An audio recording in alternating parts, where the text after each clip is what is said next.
Putin बुरी तरह घबराए हैं और उनकी पागलपन भरी शंका ने अब तक सबसे बड़ा शिकार किया है।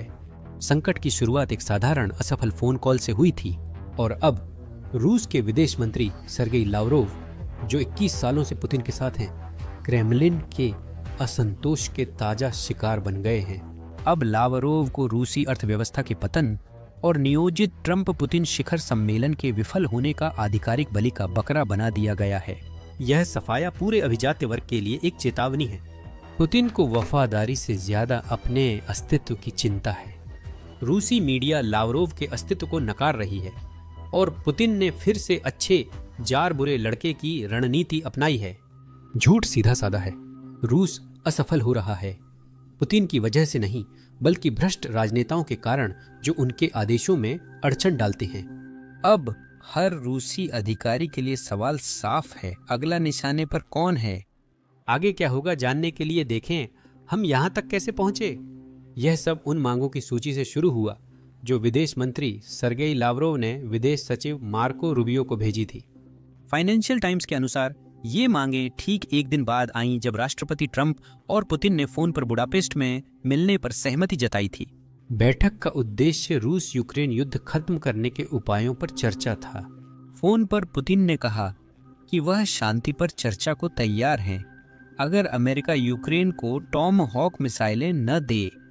कुछ दिनों बाद रूसी विदेश मंत्री ने वही मांगें दोहराते हुए एक ज्ञापन भेजा जो पुतिन 3.5 साल से कर रहे हैं। इनमें क्षेत्रीय रियायतें, यूक्रेन की सशस्त्र सेनाओं में कटौती और यह गारंटी शामिल थी कि यूक्रेन कभी भी नाटो में शामिल नहीं होगा। संयुक्त राज्य अमेरिका के लिए यह चर्चा समय की बर्बादी थी, क्योंकि रूस जो मांग रहा है वह शांति नहीं है, वह यूक्रेन के आत्मसमर्पण की मांग कर रहा है। इसी समय अमेरिका ने अभूतपूर्व प्रतिबंध घोषित किए थे। उन्होंने रूस की 2 सबसे बड़ी तेल कंपनियों की बिक्री पूरी तरह रोक दी और अब रूसी निर्यात बुरी तरह से गिर गया है। ये मैं नहीं कह रहा, ये अमेरिकी खुफिया एजेंसी कह रही है। सुनिए। मैं जानना चाहती थी कि क्या आपके पास रूसी तेल प्रतिबंधों को लेकर कोई नया अपडेट है? हम देख रहे हैं कि निर्यात काफी कम हो गया है। आपको क्या लगता है यूक्रेन युद्ध का अमेरिका के हितों और यहाँ मौजूद साझेदारों पर क्या असर होगा? मैं कह सकता हूँ कि रूस से निर्यात काफ़ी कम हो गया है। हम युद्ध का अंत देखना चाहते हैं। कई लोग और रूसी सैनिक मारे जा रहे हैं। हमें लगता है कि वे जल्द ही समझदारी दिखाएंगे और ऐसा करेंगे। तो हाँ, रूसी निर्यात में काफ़ी गिरावट आई है। हम देख सकते हैं कि रूसी अर्थव्यवस्था पहले से ही संघर्ष कर रही है और सबसे मजेदार बात यह है कि आधिकारिक रूप से प्रतिबंध 22 नवंबर तक लागू नहीं होते। ऐसा इसलिए है क्योंकि अमेरिका ने 22 अक्टूबर को प्रतिबंधों की घोषणा की थी। दुनिया की सभी कंपनियों को प्रतिबंधित कंपनियों से व्यापारिक संबंध तोड़ने के लिए 1 महीना मिला। ठीक है, प्रतिबंध लगने के कुछ हफ्तों में ही व्यापारिक संबंध टूट गए। पुतिन को इसका पता था। इसी कारण अमेरिका के प्रतिबंधों की घोषणा के कुछ दिन बाद ही क्रेमलिन टीवी ने रहस्यमय संदेश भेजना शुरू किया। यह मैंने 12 दिन पहले कवर किया था। सुनिए क्रेमलिन टीवी क्या कह रहा था। हमारा राज्य बहुत कमजोर है। असल में हमारा राज्य कमजोर है। ये कमजोर है, इसे कमजोर ही बनाया गया था। 1990 के दशक में इसे ऐसे बनाया गया था कि कोई ओलिगार्क या व्यक्ति राज्य को प्रभावित न कर सके। स्वाभाविक रूप से अब इस कमजोर राज्य को किसी तरह मजबूत करने की जरूरत है। इसके लिए युद्ध खत्म होने का इंतजार करने की कोई जरूरत नहीं है। कमजोर राज्य नहीं, बल्कि कमजोर संरचना, यही कारण है। वास्तुकला ही है इसी पर, अपने ही आधार पर। हमारे पास मजबूत राष्ट्रपति है। मैं वहीं पर ले जा रहा था। हाँ, स्पष्ट करने के लिए हम किस बारे में बात कर रहे हैं? जिस राज्य पर यह शक्ति टिकी है, यह संरचना, यह आधार, यह कमजोर है। जब अधिकारी जानते हुए आदेशों की अनदेखी करते हैं कि इसका कोई परिणाम नहीं होगा, तो वे कुछ न करना ही आसान समझते हैं। निष्क्रियता के, जैसे कि तेल रिफाइनरियों वगैरह के साथ। सही है। राज्य कुछ नहीं कर सकता क्योंकि उसके पास इस अधिकारी को कुछ करने के लिए मजबूर करने का कोई तंत्र नहीं है। क्या वह कर सकता है? उसके पास अधिकारी को मजबूर करने का तरीका नहीं है। वहां तो और भी डरावना है। यह तो उससे भी ज्यादा डरावना है। 1990 के दशक में हमने इसे ऐसे बनाया कि गैर जिम्मेदारी की खाइयां बन गईं, जब वहां बस कोई जिम्मेदार ही नहीं था। हम सोचते हैं मंत्रालय अपने नाम वाले क्षेत्र संभालते हैं, पर हकीकत अलग है। जिन दिशाओं के नाम पर उनके नाम रखे गए हैं असल में वे उनसे बिल्कुल भी जुड़े नहीं हैं। अब यह पुरानी रूसी रणनीति है, अच्छा जार बुरा लड़का। मतलब देश में जो भी अच्छा होता है वह हमेशा जार की वजह से होता है। इस समय वह पुतिन है, लेकिन अगर रूस में कुछ बुरा हो रहा है तो वह बिल्कुल भी पुतिन की गलती नहीं है, बल्कि यह उन सभी बॉयर्स यानी सलाहकारों और राजनेताओं की गलती है जो पुतिन के आसपास हैं। ऐसा इसलिए है क्योंकि ये लोग पुतिन की मजबूत नेतृत्व क्षमता को नहीं सुनते, वे उनकी योजनाओं में बाधा डालते हैं और वे भ्रष्ट हैं। यह पुराने जमाने का तरीका है जिससे पुतिन जैसे जारार अपने राजनेताओं और सलाहकारों को बलि का बकरा बनाकर खुद बच जाते हैं। देखिए, मैंने ये 12 दिन पहले ही भविष्यवाणी की थी, सुनिए। रूसी राजनेताओं को सतर्क रहना चाहिए क्योंकि क्रेमलिन टीवी को उनके बोलने के मुद्दे सीधे क्रेमलिन से मिलते हैं। इस समय पुतिन सिर्फ राजनेताओं को दोष दे रहे हैं, जल्द ही वह अपनी असफलताओं के लिए सभी को सजा देना शुरू कर देंगे। देखिए, रूस में हालात इतने खराब होते जा रहे हैं कि अब तो सरकारी प्रचार भी इसे नजरअंदाज नहीं कर पा रहा है। अब उन्हें इस पर बात करनी होगी क्योंकि ये हर जगह है, यानी उन्हें जनता को किसी को बलि का बकरा बनाकर देना पड़ेगा। वो पुतिन नहीं है, अभी नहीं। मैं रूसी नेताओं को कोई आइडिया नहीं देना चाहता, लेकिन मैं बस इतना कह रहा हूं कि अगर वो मेरा चैनल देख रहे होते तो लावरा को पता चल जाता कि क्या होने वाला है। यह रिपोर्ट हमें कल मिली थी।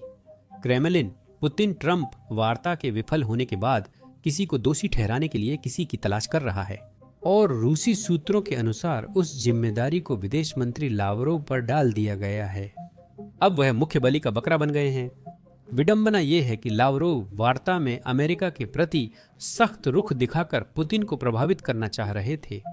उन्होंने अपनी हद से ज्यादा खेल दिखाया। वह बिना तैयारी आए चर्चा से इनकार किया और यूक्रेन पर पुतिन के निर्देश दोहराए।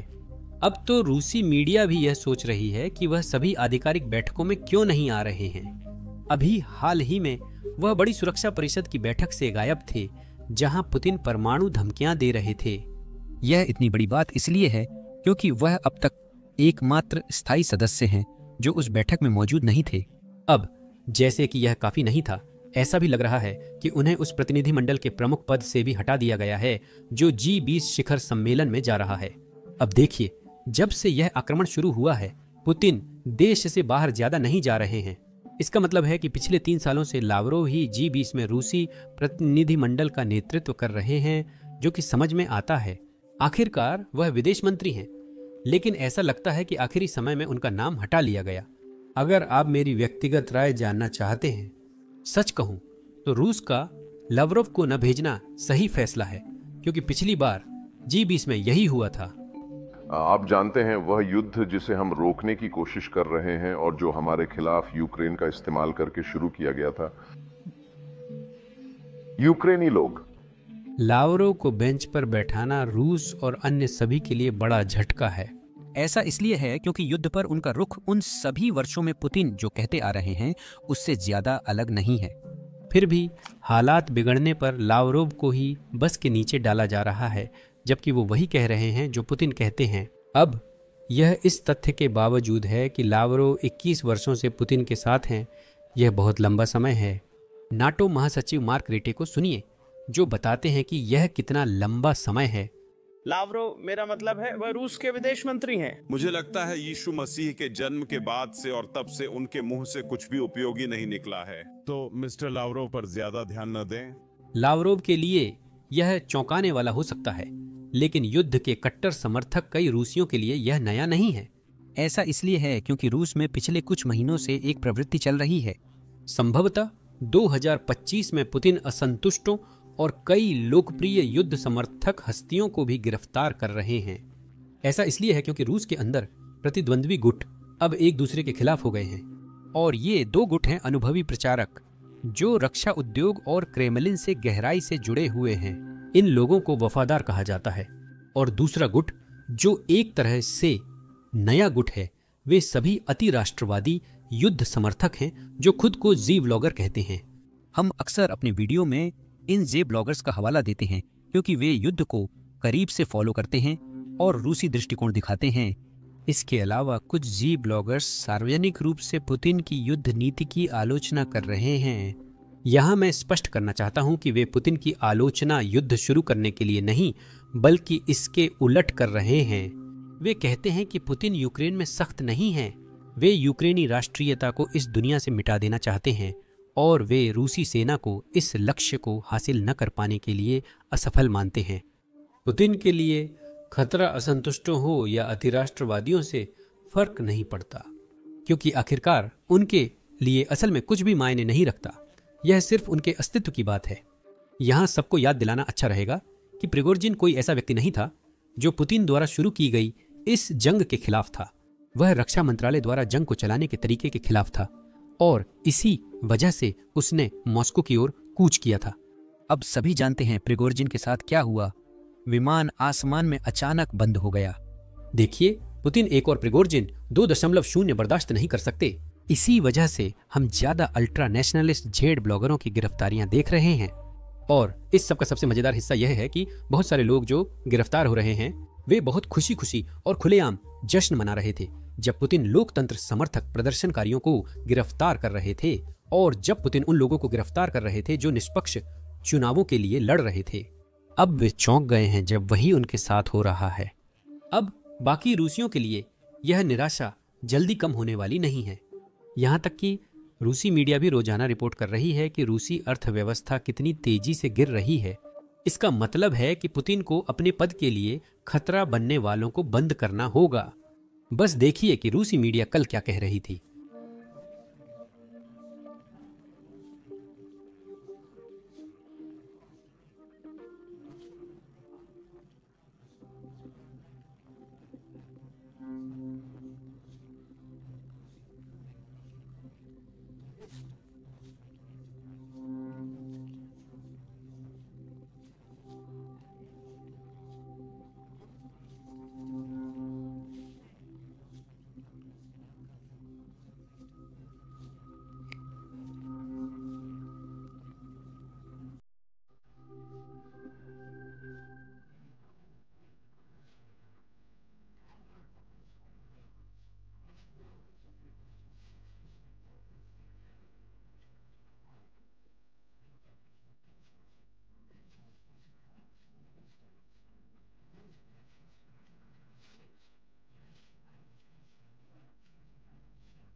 तो कुछ बुजुर्ग नागरिक काम करना जारी रखते हैं, जिसमें रिटायरमेंट के बाद भी शामिल है। दुकानों में बढ़ती कीमतों के बारे में क्या किया जाए? इज़वेस्टिया संसद में एक बिल की रिपोर्ट करता है जिसमें प्रस्ताव है कि खुदरा चेन किसी भी सामान पर अधिकतम 15% तक ही मार्जिन लगा सकती हैं। अभी मार्जिन 300% तक हो सकता है। इस पहल के पीछे लोगों का मानना है कि यही कीमतें बढ़ा रहा है। विशेषज्ञों को डर है कि इस कदम से रिटेल चेन की आमदनी में काफी कमी आ सकती है और इससे कमी भी हो सकती है। मुझे नहीं पता कि आप लोगों को याद है या नहीं, लेकिन कमी ही वो वजह थी जिसकी वजह से सोवियत संघ टूट गया था।